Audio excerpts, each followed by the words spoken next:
Welcome to part 2 of 2 of my Kharkov 43 game, The Death of Mobile Group Popov, as the Russian player in a HH game with the Wargaming Society. At the end of part 1 I talked briefly about the dusk and night moves, and obviously the main difference is visibility, in that at night times the visibility is reduced to 1 hex. As you can see there on the top part of the screen, those units then disappear in the lower in the next turn. And you can see the same thing here, where the surrounded units are only 1 hex away, so they maintain visibility, but the other units are lost to our visibility. So here we're moving into the second day, and as you can see on the right of the screen there, our Krasno garrison is still fighting on, so they're still taking up some German units' time. Although from the German player's perspective, all he has to do is take Krasno by the end of the scenario to take those points, so he certainly doesn't have to take them immediately. But still, I still think that's a reasonable result for us, that it's taken this long for the German player to take the Krasno garrison.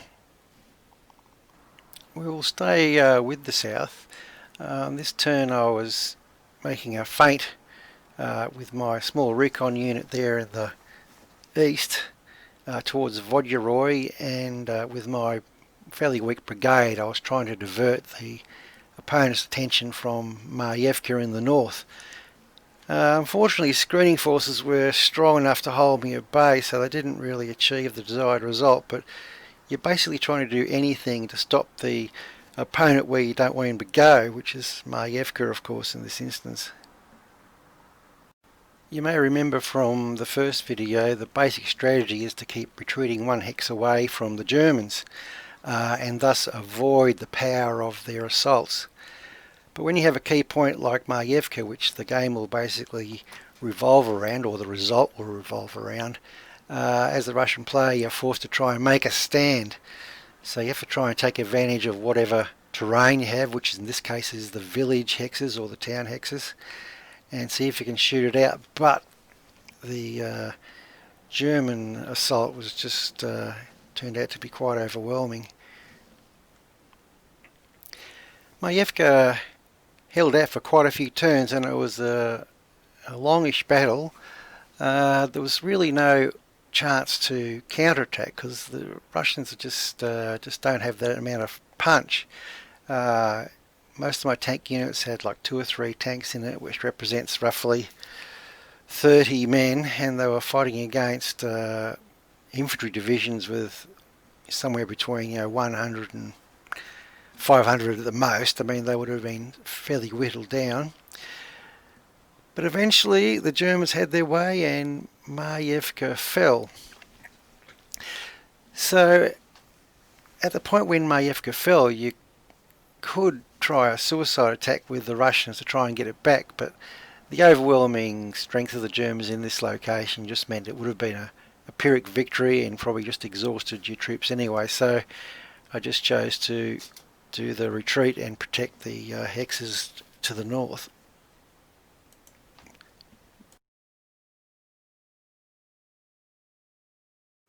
Moving back to the start of day 2 in the north, this was the basic plan, was keep between the German units and the key points and use the villages and the elevation as anchor points for defensive lines, and more or less this worked. The opponent did make a nice move up the middle, but once again I was able to shuffle my Russian units around and basically prevent any sort of serious damage in the north. To get your orientation there, you can see that Maievka's just to the south on the western side of the map. The northern battle had some heat in it earlier, but it petered out. Really had this reasonably well under control, which perhaps means that brigade that's right on the western side, I probably should have committed that to Maievka in the south a lot earlier. I had them sitting on that road, and I wasn't sure whether to commit them to the east or push them down towards the south, and in the end they ended up bolstering this area in the north. However, the game was decided at Maievka, so perhaps they would have been better off being down there. So here's the result for my first H2H in Panzer Campaigns Kharkov. Minor defeat, so obviously you have some things to work on. I think the first thing I have a look at is managing disrupted Russian units and headquarters.